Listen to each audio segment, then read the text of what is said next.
তারেক রহমান দেশে এসছেন, লম্বা একটা জার্নি।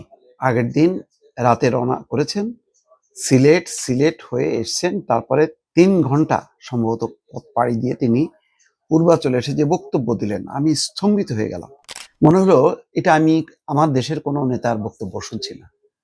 আমি বিদেশি আন্তর্জাতিক মানের যারা রাষ্ট্রনায়ক বা রাজনীতিবিদ, দার্শনিক, তারা যেভাবে বক্তৃতা দেয়, আমি সেরকম একটা বক্তৃতা শুনলাম।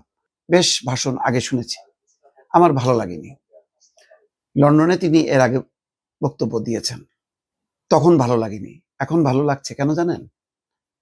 পুরো ভাষণের মধ্যে কোনো প্রতিহিংসা নেই, কোনো বিদ্বেষ নেই। আছে ঐক্যের কথা, শান্তির কথা, নিরাপত্তার কথা, সমৃদ্ধির কথা।